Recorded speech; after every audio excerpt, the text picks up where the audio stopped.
오늘의 본문은 모세가 가족을 상봉하는 장면입니다. 가정을 이루고 살다가 또 헤어지기도 하고 또 다시 새롭게 만나기도 하는 그런 일들이 모세의 인생 가운데 참 많이 있습니다.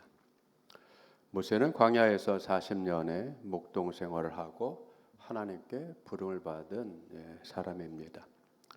모세의 사명은 애굽으로 돌아가 억압을 받고 살고 있는 이스라엘 백성을 그 애굽에서 구출해 내는 것이었습니다. 이스라엘 백성이 애굽을 떠날 수 있었던 것은 하나님의 크신 능력으로 내린 10가지 재앙의 결과입니다. 이것은 인간의 힘과 노력으로 될 수 없는 거대한 사건이라는 의미입니다.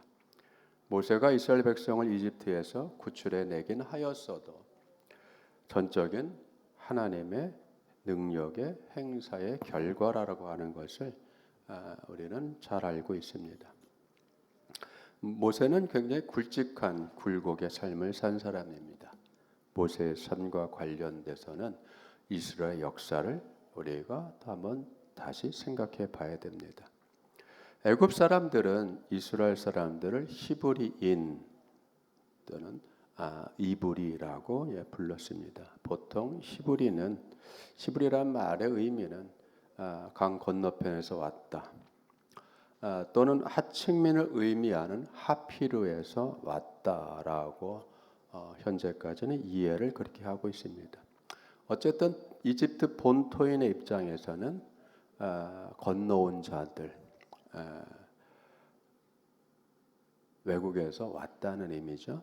그러다 보니까 상류층으로 올라가기보다는 하층민으로 하류의 인생을 산 사람들입니다. 이스라엘 사람들은 본래 유목을 했기 때문에 이집트인들 입장에서는 유목을 하고 목축을 하는 사람들을 그렇게 높게 평가하지 않았습니다. 그래서 더티한 일을 하는 사람들로 멸시를 했고 그리고 하찮게 보았습니다. 그런 의미에서 히브리인이라고 하는 것은 긍정적인 표현은 아닙니다. 어쨌든 대기근을 통해서 이주를 한 야곱의 후손들이 11번째 야곱의 아들인 이삭의 큰 활약을 통하여서 고센 땅이라고 하는 환경 좋은 곳을 얻어서 살게 됐습니다. 이후에 이스라엘 백성이 크게 번성하고 강해졌습니다. 그래서 이집트 애굽의 왕의 입장에서는 그것이 큰 위협으로 다가왔고 그렇게 느꼈습니다. 종종 전투가 벌어졌을 때 이 도레인들이, 히브리인들이 적국을 도와서 같이 싸우면서 배반을 하지 않을까, 이런 걱정을 했기 때문에 그 수들을 좀 줄여야 되겠다라고 하는 정책을 핀 겁니다. 일종의 산하 제한 정책이죠. 히브리 여인들이 아이를 낳으면 산파들을 시켜서 아들을 죽여라, 그렇게 명령이 내려지고 하나님을 두려워하는 산파들이 아들들을 죽이지 못하는 걸 알자 왕은 더 가혹한 정책을 핍니다. 뭐냐면 아들을 낳으면 바로 갖다가 나일강에 버려라. 점점 정책이 더 어려워지고 혹독해지고 또 거부할 수 없는 위협감으로 이렇게 진행됐습니다. 이렇게 살벌한 분위기 속에서 태어난 아이가 우리가 알다시피 모세입니다. 산의 아들로서 모세는 죽을 위기에 놓여 있고 이런 죽음의 상황에서 태어났습니다. 그러나 하나님을 경외하는 지혜로운 부모 집에서 잠시 숨겨져서 자랄 수는 있었습니다. 그러나 더 이상 아이를 키울 수가 없는 상황이 되자 어머니가 갈대 상자를 갈대를 엮어서 상자를 만들고 방수 처리를 해서 아이를 거기다가 담요에 싸서 강에 버립니다. 마침 놀라운 하나님의 은혜죠. 바라오의 공주가 목욕하러 시녀들과 함께 나왔다가 강가에 있는 갈대 사이에 있는 이 상자를 발견합니다. 그리고 가지고 오라고 해서 열어보니 히브리 아이였습니다. 이미 공주도 알고 있죠. 아버지 왕이 내린 명령, 히브리 산의 아이들이면 죽여라.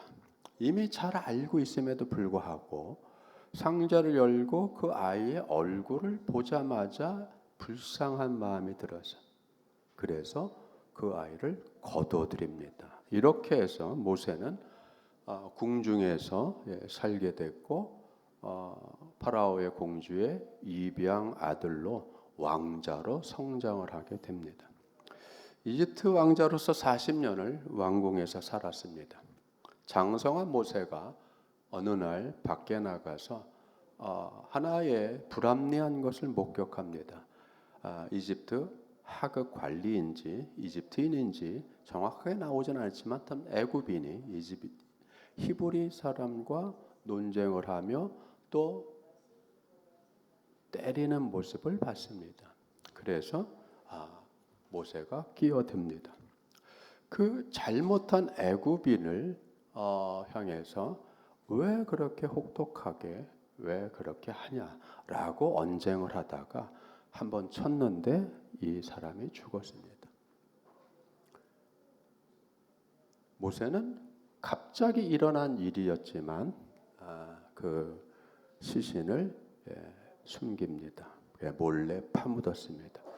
아무도 모를 거라고 생각했지만 그 다음 날 밖에 또 나가 보니까 이번에는 히브리인들 동족들끼리 언쟁과 싸움이 붙었습니다. 그래서 모세가 끼어듭니다. 중재하려고 끼어들었어요. 그런데 대뜸 그 중에 한 사람이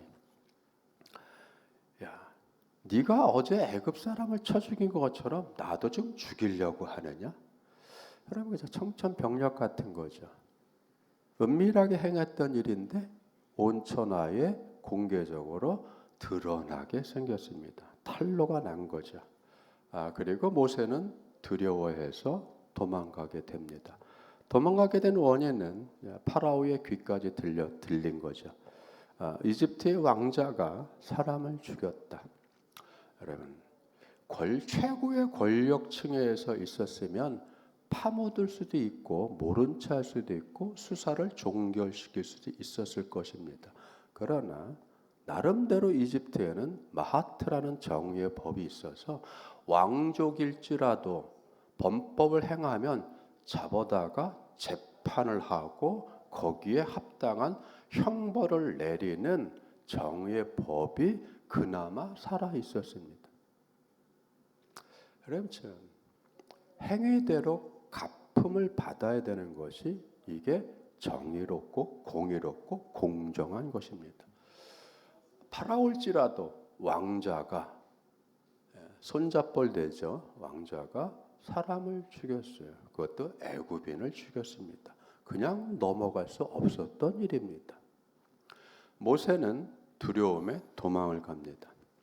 여기서부터 모세의 인생이 참 낯선 땅에서 막막한 상황에서 산설고 물서른 곳에 가듯이 거기에서 막막한 생활, 척박한 생활을 할 수밖에 없는 상황이 되었습니다.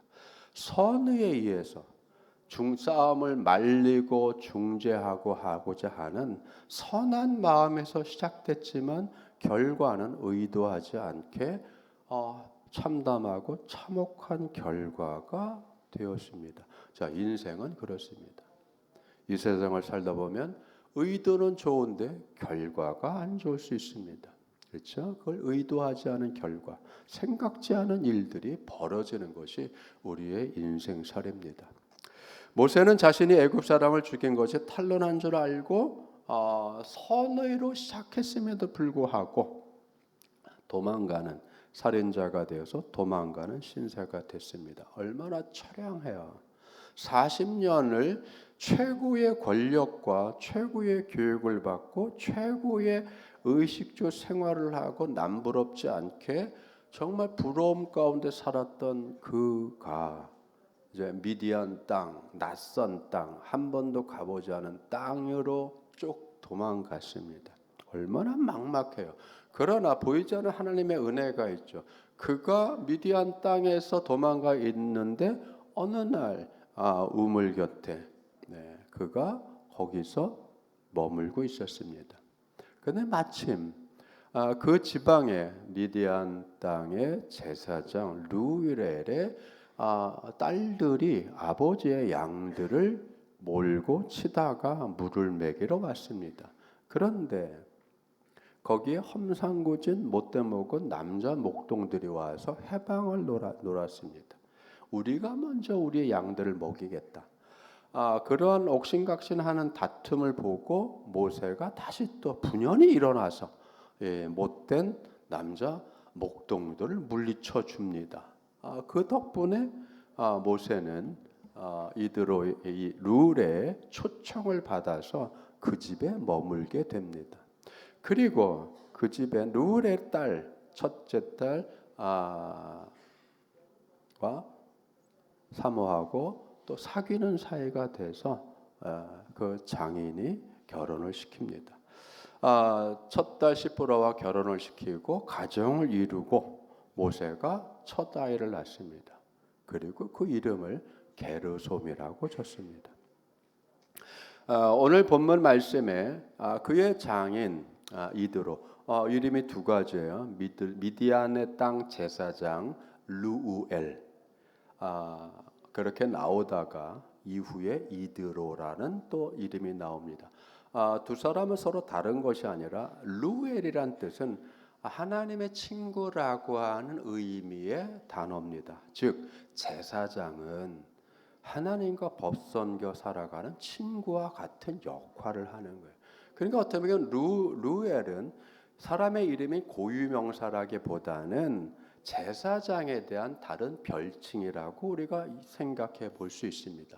그리고 나서 이드로가 본명일 수 있는 겁니다. 자, 어쨌든 오늘 본문에서는 그 장인이 이드로라고 나오고 이드로가 그 모세의 부인과 두 아들을 데리고 나왔다라고 와서 상봉을 시키는 장면입니다. 그런데 성경에는 둘째 아들을 언제 낳는지에 대한 얘기가 없습니다. 첫째 아들에 대한 얘기는 있는데 둘째 아들을 언제 어디에서 낳는지는 없습니다. 그냥 느닷없이 이렇게 둘째 아들이 나오고 그 둘째 아들의 이름이 엘리에셀이라고 하면서 그 이름 풀이를 해줍니다. 게르솜이라는 이름이 처음 등장한 것은 출애굽기 2장. 그가 궁중을 떠나서 미디안 땅으로 도망가서 거기서 만난 이 제사장의 딸 시보라와 결혼해서 가정을 이루면서 첫 아들을 낳았다라고 하는 출애굽 2장의 얘기. 거기에서도 그 이름에 대한 의미가 내가 낯선 땅, 이방 땅에서 내가 낯선 사람이 됐다. 월 본문대로 하면은 그렇게 직역을 하면 그럽니다. 내가 이방 땅, 즉 낯선 땅에서 내가 이방인, 내가 객이 됐다. 내가 낯선 사람이 됐다. 여기서 강조되는 게 뭐죠? 낯설음입니다. 굉장히 생경한 거죠. 궁궐에서 호요식하고 멋있게 최고의 문화생활과 최고의 교육과 최고의 의식주 생활을 했던 왕자가 어느 날 갑자기 광야에 가서 집도 절도 없는 상황에서 아는 사람 하나도 없고 그저 펼쳐진 것은 광야고 그리고 뜨문뜨문 나무가 있는지는 모르겠지만 여러분 그죠? 전혀 다른 거죠. 서울에 살다가 산골 두메 산골짝 가는 거하고 거의 같은 느낌입니다. 쳐다보면 산이고 골짜기 산 넘어 산이고 산 중에 산이고 그런 상황에 놓여서 어떠한 문화적인 혜택도 누릴 수 없다라고 생각해 보세요. 굉장히 낯설은 거예요. 그 마음을 다 담아서 아들의 이름을 이방인이라는 의미의 게르솜이라고 줬어요. 여러분, 부모가 자녀에게 이름을 지어줄 때는 많은 생각을 합니다. 소망도 담고 살아갈 것도 담고 너는 이렇게 살아가라. 모든 생각, 그리고 부모가 자기가 살았던 인생의 모든 경험들을 다 되살리고 곱씹어서 너는 이런 인생 살지 마라. 그죠? 바보 같은 인생 살지 마라. 또는 성공한 부모는 너도 나처럼 성공한 삶을 살아. 어쨌든 모든 생각과 마음과 소원을 다 담아서 이름을 지어주는 거예요. 그죠? 이름을 그렇게 지어줘요. 근데 어느 날 갑자기 우리나라가 이상한 바람이 불어서 딸 이름에 이슬이라고 붙이고, 아니 이슬이라고 붙이면 깨끗하고 맑은 건 좋은데 어쩌자는 얘기인지 모르겠어요. 바람이라고 부르고 바람이라고 짓고 발음이 좋아서 하늘이라고 짓고, 참. 무슨 생각들을 가지고 그렇게 하는지 모르겠어요. 그 인생을. 여러분, 그렇죠? 자, 모세의 안타까운 상황에서 지어진 이름, 여러분 여기에는 분명히 뜻이 있었을 거예요. 모세 나름의 뜻이 있었을 거예요. 그렇죠? 그리고 시간이 지났습니다. 목동 생활을 했습니다. 목동 생활은 뭐죠? 양들을 이끌어야 돼요. 보호해야 돼요. 먹여야 돼요. 살펴야 돼요. 건강 상태를 살펴야 되고 컨디션을 살펴야 되고 털을 깎아서 열기에 스스로 죽지 않게 해줘야 돼요. 그래서 양들이 바본 거예요. 그죠? 눈도 시력도 별로 안 좋고 공격할 수 있는 무기를 가지고 있는 것도 아니고 자급자족할 수 있는 능력을 가지고 있는 것도 아니고 철저히 돌봄을 받아야 돼요. 여러분, 그렇죠? 왕자로 살았던 모세가 이제는 천덕거리 같은 직업을 갖고 목자로서의 그 힘들고 어렵고 위험한 일들을 해냅니다. 그리고 어느 시점인가는 둘째를 낳은 거예요. 그죠? 어느 시점인가 둘째를 낳았어요. 10년 첫째를 낳고 10년 후에 낳는지 20년 후에 낳는지 30년 후에 낳는지 정확하게 시점을 알 수는 없지만 그러나 힌트가 나오는 부분도 있습니다. 적어도 출애굽 이전에 아이를 낳은 거예요. 그러면 그 생활 속에 그 광야 생활, 목동 생활, 그리고 처가살이죠. 그 생활을 하면서 그가 겪은 것이 뭐겠어요? 그 이름 속에 둘째 아들의 이름 속에서 그게 고백이 드러나는 겁니다. 무슨 고백? 하나님이 나를 도우셨다. 엘리, 에셀은 도움이란 뜻이에요. 엘리는 나의 하나님이에요. 나의 하나님이 도우셨다. 또는 나의 하나님은 도움이다. 여러분, 그렇죠? 그 광야 생활을 통해서 척박한 광야 생활, 그 낯선 땅에서 이방인으로서 이도저도 아닌 상황에서 그가 삶을 통해서 발견하고 체험한 게 뭐예요? 하나님은 도움이시다라는 거죠. 내 힘으로 되지 않고 내 계획대로 되지 않고 그걸 모세가 처절하게 경험한 사람이잖아요. 우리는 때때로 내 힘으로 되지 않고 내 능력대로 되지 않고 내 계획대로 되지 않은 인생이고 세상살이라고 하는 것을 획을 긋듯이 여러분 우리는 상당히 많은 그러한 경험들과 체험들을 해오면서 오늘까지 온 사람들이잖아요. 내 뜻대로 안 돼. 인생은 뜻대로 되는 게 아니야. 당연히 뜻대로 되지 않죠. 왜죠? 내가 만든 세상이 아니잖아요. 내가 만든 세상이 아닌 곳에서 여러분 당연히 내 뜻대로 안 되는 거고 내 마음대로 안 되는 거고 다른 사람들도 당연히 내 마음 같지 않은 거죠.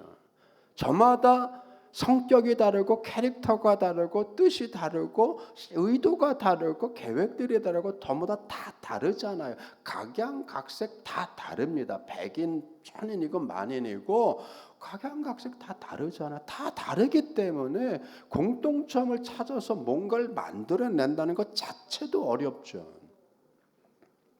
그런 상황 속에서 모세는 뭐예요? 하나님의 도움을 느꼈다. 하나님의 도움을 체험했다라는 거 하는 거죠. 그것이 오늘 본문 말씀에서 구체적으로 드러나는 게 뭐예요? 그 어마어마한 험악한 역사를 다 한 줄로다가 요약을 했어요. 그게 18장 1절이에요. 모세의 장인이며 미디안 제사장이 이드로가 하나님이 모세에게, 즉 하나님이 모세에게와 자기 백성에게 하신 일, 곧 하나님 여호와께서 이스라엘을 애굽에서 인도하여 내신 모든 일을 들으니라. 모세의 장인 이드로가 자기의 딸과 손자 둘을 데리고 모세에게 찾아와서 가족 상봉을 시켰어요. 근데 그 가족 상봉의 그 자리에서 이드로가 들은 이야기는 모세의 사위 모세의 입을 통해서 들은 얘기는 하나님의 위대함, 하나님의 구원하심, 하나님의 함께하시고 하나님이 이끌어 주시고 했던 그 모든 능력들, 어마어마한 하나님의 능력을 들었다는 얘기죠. 그리고 나서 2절 3절이 아들 얘기가 다시 나오는 거예요.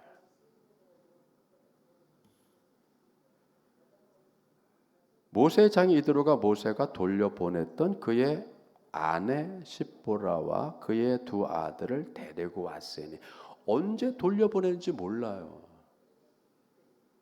모세가 애굽으로 가는 길에 돌려보냈는지, 언제쯤 다시 돌려보냈는지. 왜?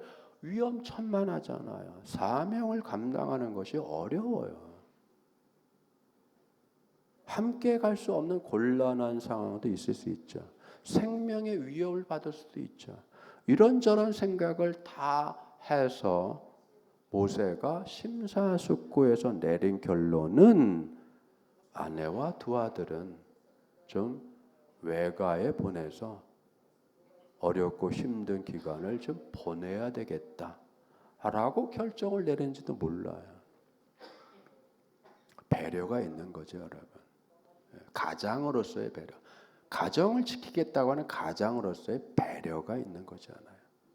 누가 기러기 아빠로 살기를 원하겠어요? 여러분, 저 한국 사회에서 누가 기러기 아빠로 살기를 원하는 사람이 어디 있겠어요? 그러나 피치 못할 일이 벌어진 거잖아요. 외국에 더 좋은 교육 환경에 보내서 교육시키고 싶은 마음이 있고 성공시키고 싶은 마음이 있고 그걸 위해서 보내고 자기는 뼈 빠지게 일해서 생활비와 학비를 보내준다. 그럼 얼마나 갸릇한 가장과 남편과 아버지의 마음이겠어요.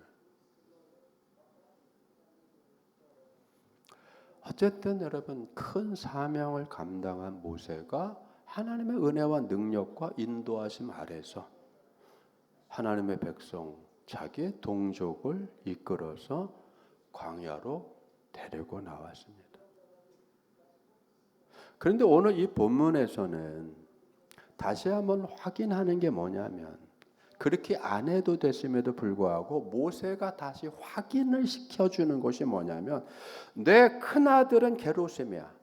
내 큰아들은 게르솜이 내가 애굽을 떠나서 미디안 광야 그 낯선 곳에서 그 이방 땅에서 나도 이방인이 됐고, 그 얘기예요. 이방 땅에서 나도 이방인이 됐고 나도 낯선 사람이 됐고 낯선 사람들과 함께 살아가면서 내가 그 첫 열매로 아들을 얻었는데, 나는 이 낯설음과 이방 땅에 있는 것과 내가 선의로 했지만 의도하지 않은 결과로 내가 쫓겨날 수밖에 없는 나의 어리석은 인생, 그 모든 것을 담아서 아들의 이름에 담아 놓은 거예요.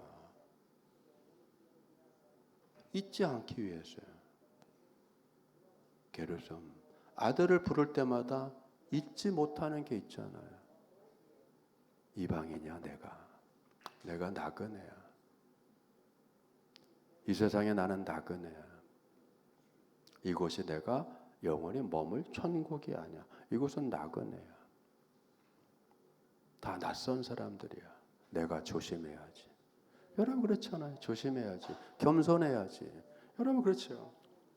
조심하고 겸손하고 나대지 말고 교만하지 말고 잘난 체하지 말고 괜히 앞설라고 하지 말고 괜히 남의 위에서 애햄거리고 다스리려고 하지 말고 지배하려고 하지 말고. 여러분 모세가 그거 하다가 원치 않게 사람을 죽였잖아요. 괜히 중재한다고, 괜히 재판한다고, 괜히 따져준다고. 여러분 그렇죠? 괜히 출반주 하다가 그렇게 된 거잖아요. 그런 인생의 경험을 아들에게, 아들아, 너도 이방인이야. 너도 낯선 상황에 나왔지. 너 조심해라. 겸손해라. 지혜롭게 행하라. 그걸 담아놓은 거잖아요, 여러분. 나대지 말고요. 뭐 잘났다고 나대고 그래요, 그렇죠? 왜 인생을 남의 위에서 왕처럼 군림하고 살라고 그래요? 별로 잘난 것도 없는데. 자기 능력으로 거기 올라간 게 아니잖아요. 국민이 선출해 줬잖아요. 국민이 뽑아줬으면 겸손해져야죠. 겸손해져야 되잖아요. 왜 출반주라고 말들이 억세고. 여러분 그러면 안 되잖아요. 모세가 그렇게 하다가 쫓겨났잖아요. 도망자가 됐잖아요, 여러분. 자기를 깨달은 거죠. 그 깨달음을 아들의 이름에 담아 넣은 거잖아요. 나그네다. 출반주 하지 마라. 겸손해라. 겸허하게 인생을 받아들여라. 교훈을 받고 가르침을 받고. 여러분 그렇죠? 모세의 자세가 낮아진 거잖아요. 그러니까 그 다음부터 하나님의 은혜로 이끌어 가잖아요. 하나님이 이끌어 가시잖아요. 그 경험과 그 체험이 두 번째 아들에게 다시 담겨지잖아요. 하나님의 은혜로 사는 거다. 하나님의 능력으로 사는 거다. 하나님의 권능으로 사는 거다. 하나님의 인도로 사는 거다. 세상의 그 시퍼런 칼날에서 하나님이 너를 보호하신다. 여러분 위대한 신앙 고백인 거예요. 그래서 여러분 이 엘리에셀 둘째 아들에 대한 설명을 4절에서 뭐라고 그래? 그냥 둘째 아들의 이름은 직역을 하면 나의 하나님이 도우셨다. 또는 나의 하나님은 도우시다. 그 뜻이에요. 그런데 여러분 모세가 여기에 자기의 인생과 이스라엘 역사를 담아서 설명을 해주잖아요.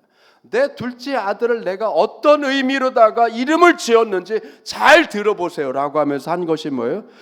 내 아버지 하나님이 나를 도우사 바로의 칼에서 구원하셨다. 여러분 이거는 모세의 자기의 출생 때와 관련된 것도 들어가는 거예요. 모세가 언제 태어났죠? 히브리 산의 아이들은 다 죽여라. 그 왕의 명령이 칼이죠, 여러분. 칼 같은 거죠. 인정사정 없는 거죠. 히브리 산의 아이들이거든 태어나는 족족 죽여라. 나일강에 던져서 나일 악어의 밥이 되게 하라. 여러분 얼마나 여러분 명령 하나가 법 하나가 얼마나 칼과 같이 찌르는 거예요. 거기에서도 하나님이 구원하셨고 그 서슬 시퍼란 법령이란 칼에서 구원하셨고 미디안에서 그 엄혹한 광야 생활에서 지켜주셨고 이집트에 내려가서 10가지 재앙으로 그 어마어마한 파라오의 그 권한과 권력과 능력을 부수셨고 또 하나 있잖아요. 홍해에서 이스라엘 백성을 내보낸 파라오가 후회가 돼서 너무 아까워서 저것들 가면 안 되지. 노예인데, 노동력인데, 저게 경제적인 가치가 얼만데, 저 노동력 빠져나가면 안 되지. 그래서 다시 잡아오자라고 해서 군대를 거느리고 뒤쫓아왔잖아요. 칼을 휘둘리며 뒤쫓아왔잖아요. 그런데 여러분, 하나님이 거기서 구원의 길을 열어주시잖아요. 모세야, 내가 준 너 지팡이를 바다를 향하여서 손을 뻗어서 외쳐라. 그러니까 그 말씀대로 여러분 지팡이를 들고 바다를 향해서 뻗으니까 무슨 일이 벌어졌어요? 어마어마한 바람이 불어서 그 바람이 바다를 가르더라. 여러분, 그죠? 어마어마한 일을 하셨잖아요. 무사히 건너고 그 바다를 마른 땅으로 만드신 하나님의 그 은혜와 능력 안에서 이스라엘 백성이 건너가잖아요. 바다를 가르실 뿐만 아니라 그 바닥을, 축축한 바닥을 말려내시잖아요, 여러분. 마른 땅으로 만드신, 바다를 마른 땅으로 만드신 하나님의 그 놀라운 구원의 능력, 어마어마한 거죠, 여러분. 파라오의 군대가 자기네들도 건너서 이스라엘을 잡아오겠다고 그 길이 된 바다에 들어서는 순간 무슨 일이 벌어졌어요? 좌우로 벽같이 섰던 바닷물이 합쳐져서 다 수장을 시키더라. 여러분, 그렇잖아요. 놀라운 하나님의 체험이잖아요. 광야에 들어와서 무슨 일이 벌어졌어요? 매일매일 만나 양식을 비처럼 내려주셨다. 고기 먹고 싶어서 원망을 하고 원성이 심하니까 코에서 누린내가 날 정도로 내가 고기를 먹여주겠다 해서, 여러분, 그렇죠? 메추라기를 그냥 지면에 쌓아지도록 보내주셨잖아요. 성경은 이렇게 얘기합니다. 메추라기를 보내셔서 지면에 쌓이는데 그 위에 이슬도 내리더라. 어마어마한 거잖아요. 이것이 뭐예요? 하나님의 바로의 칼에서 구원해 주신 하나님의 거죠.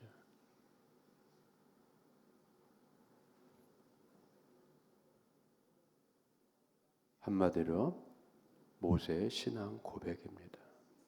인생 체험일 뿐만 아니라 신앙 고백. 하나님의 도우심. 압제와 노동 속에서 출애굽할 수 있게 하셨던 구원의 체험. 바로의 군대가 추격해오는 상황에 홍해 바다를 밤새껏 바람으로 가르시고 그 밑바닥을 말리셔서 마른 땅 되게 하시는 하나님. 그 놀라운 은혜와 구원의 체험. 뿐만 아니라 매일매일 만나를 비 오듯 내려주신 하나님. 쓴물이라 먹을 수 없는 걸 달게 만드신 하나님. 또 하나의 칼이 있어요. 아말렉입니다. 광야의 도적대 아말렉이 이스라엘 백성의 행군하는데 뒤를 쳐들어왔습니다. 여호수아가 군대를 거닐고 거꾸로 가서 아말렉과 싸웁니다. 모세가 그 광경을 보고 손을 들어 산 위에서 기도합니다.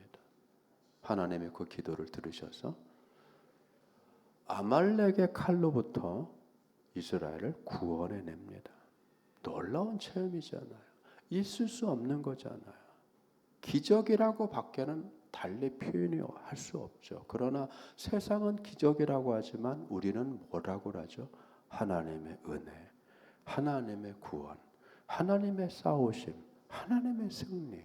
여러분, 모세의 아들들의 이름에는 모세의 이렇게 인생이 담겼고 모세가 체험한 인생의 낯설음과 막막함 뿐만 아니라 하나님이 함께하신 은혜와 돌봄과 그 구원의 능력이 담긴 거예요. 여러분, 외로우세요? 힘드세요? 낯선 곳에서 객이 것 같습니까?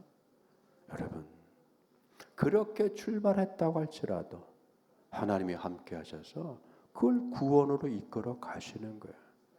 복된 삶으로 이끌어 가시는 거예요. 기쁨으로 이끌어 가시는 거예요. 감사로 이끌어 가시는 겁니다. 여러분 이거를 잊지 않기 위해서 하나님의 도우심을 체험한 걸 잊지 않기 위해서 여러분 아들의 이름에 새겨 넣는 거예요. 자녀들에게 새겨 넣는 거죠.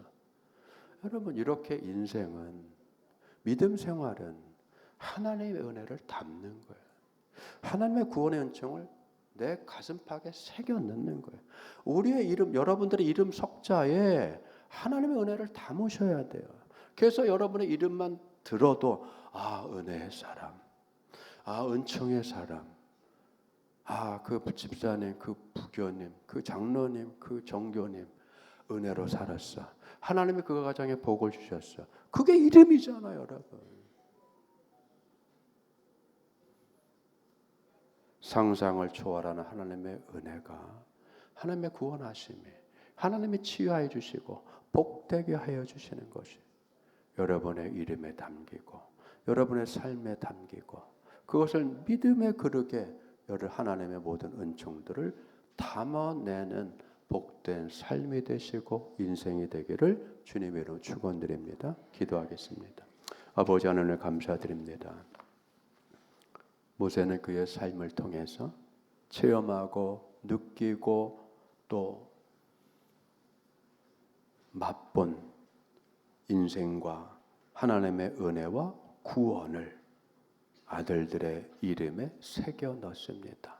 잊지 않기 위해서, 영원히 기억하기 위해서 세상에 교훈을 주고 또 그 이름을 기억하며 살아갈 자녀들을 위해서 하나님의 은혜, 나의 하나님이 나를 도우셨다. 그 은혜의 체험을 담아내고 새겨 넣습니다. 아버지 하나님, 이와 같이 매일매일 우리가 살아가는 우리의 믿음 생활에 함께해 주셔서 우리가 우리의 마음에 주의 말씀을 새겨 넣고 우리의 마음에 주의 은혜를 새겨 넣어서 잊지 않는 저희들 되게 하여 주시옵시고 그렇게 인생의 믿음의 그릇에 주님을 담아내며 우리의 복된 인생을 담아내며 살아가는 저희들 되게 하여 주시옵소서.